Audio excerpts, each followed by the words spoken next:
બોલો સતગુરુ રાજ કી જય. તો બોલો જય. તો બોલો આપણે બધા બોલો જય. તો છે કુડા ભજી ગુવા વભરાય આપણે જય બોલીએ તો. હા વાહ કોઈ સોળ આવે તો હું બોલી બોલો હું બોલે એટલે ખરેખર આજે થોડા નજીક આપો એટલે પેલું તો ધોળ ઘટતા મનુષ્ય ઘડ્યો. આજનો એક કુડાસણની પવિત્ર પાવન ભૂમિ પર આજે લાલભાઈની જે નિર્વાણ તિથિ નિમિત્તે તેમના પરિવારે મળી અને આવું એક ભગીરથ કાર્ય કરી અને દૂર દૂરથી સંતો તેડાવી અરસપરસ એકબીજાના દર્શનનો આપણને લાવો લીધો. કેમ કે એટલે કીધું કે સંતોનો સંગ મરણે ના મૂકીએ લઈએ 4 દિવસનો લાવો. આ જીવન તો આપણે તો મળ્યું છે. આ જીવન મનુષ્યનું આપણને મળ્યું છે. તો આ જીવન મળ્યું છે તો જીવન કઈ રીતે જીવવું. આ જીવન તો મળી ગયું દરેકને. આ જગતની અંદર અવતાર તો બધાને મળે છે. ધોળ ઘટતા મનુષ્ય ઘડ્યો ભૂલ્યો ભગવાન સિંહને ખુશ. પ્રભુની ભક્તિ વિના તારે ઢીક દાઢી તારી મૂછ. એટલે આપણને આ મનુષ્ય અવતાર મળ્યા પછી જે જીવન આપણે જીવન કઈ રીતે જીવવું એ જીવન જીવવાની જો રીત આપણને કદાચ જો મળતી હોય તો એ સંતો આપણને શીખવાડે. કોણ શીખવાડે? આ સંતો આ શીખવાડે. એ જગત આ જગતની અંદર કોઈ બીજું શીખવાડેલું નથી. એટલા માટે સંતના ઉપર મીંડું આવે. તમે સંતના ઉપર એક મીંડું આવે. બધા રામના ઉપર મીંડું નહીં આવ્યું, કૃષ્ણના ઉપર મીંડું નહીં આવ્યું, શંકર ભગવાનના ઉપર મીંડું નહીં આવ્યું, પણ એક સંતના ઉપર એક મીંડું આવ્યું. તમે જુઓ સંતના ઉપર એક મીંડું આવ્યું હોય. નરસિંહ મહેતા કહી જાય કે ઊંચી રે મેળી રે મારા, ઊંચી રે મેળી રે મારા સંતની. એવું કીધું કે રોમની ઊંચી મેળી, એવું કીધું કે કૃષ્ણની ઊંચી મેળી. એવી ઊંચી રે મેળી મારા સંતની.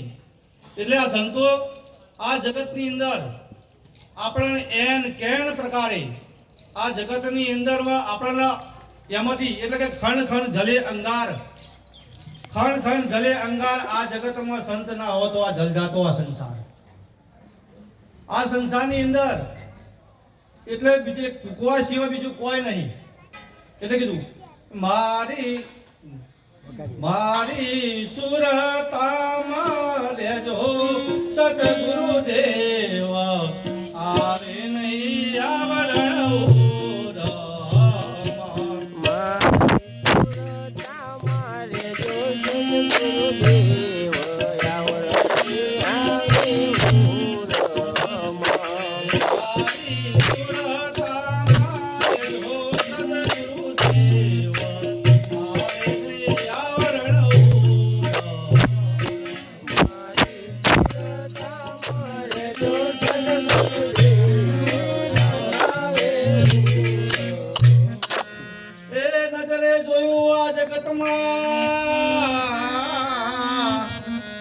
અને સુખી ના બાળ્યા કોઈ. અરે નજરે જોયું આ જગતમાં અને સુખી ના બાળ્યા કોઈ. મારી સુરતામાં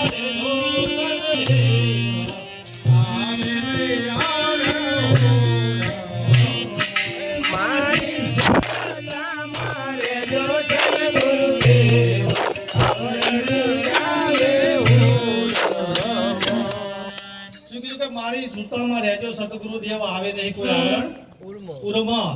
એટલે આવરણો કયા આવરણો? આ જગતમાં સંત સુધી કોઈ છે? આજે જો ભાઈ વચ્ચે ઝઘડા, આજે ભાઈ વચ્ચે બે ભાઈઓ હવે હગા ભાઈઓ હોય તો એ પણ બોલતા નથી એકબીજાના. તમે જો નાનાનીમાં જતા નથી. આવું દુઃખ, હાહુ હોનું દુઃખ. બે હગી બુનો હોય તો બે હગી બુનોનું દુઃખ. બે હગી બુનો હોય તો એ દુઃખ. બાપ બેટાના વચ્ચે દુઃખ. એટલે કદાચ ઘણી વખત કહેજો કે કોઈ કે કોઈને છોકરા ના હોય એનું એ છોકરા ના હોય એટલે પથ્થર એટલા દેવ કરતા હોય. અને કદાચ જો કોઈ ભગવાને જો એને છોકરો આપી દીધો હોય અને છોકરો પોતાના મા બાપના કહેવામાં ના હોય, પોતાના મા બાપના કહેવામાં ના હોય તો એ મા બાપના દુઃખ. પોતાના મા બાપના દુઃખ. કદાચ જો છોકરો હારો હોય બાપ અવરા રસ્તે હોય તો એ છોકરાના દુઃખ. એટલે આ જગતની અંદર દુઃખના દુઃખ જ તો આ જગતની અંદર સુખી કોણ? આ જગતની અંદર સુખી કોણ? કે આ જગતની અંદર સુખીમાં સુખી હોય તો એ સંત છે. સુખીમાં સુખી હોય તો એ સંત છે. તો તમે જેવું વિચારો એ તે સુખી નહીં સંત. જેવું તમે વિચારો કે ધન મિલકતના માલ મિલકતના ગાડીઓ બંગલાથી એવી એ તે સુખી નથી. એટલે સુખી એટલે કીધું કે સુખીમાં આવે સંત સુખી.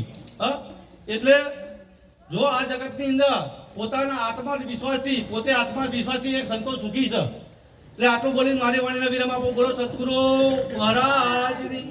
બહુ ટૂંક શોર્ટમાં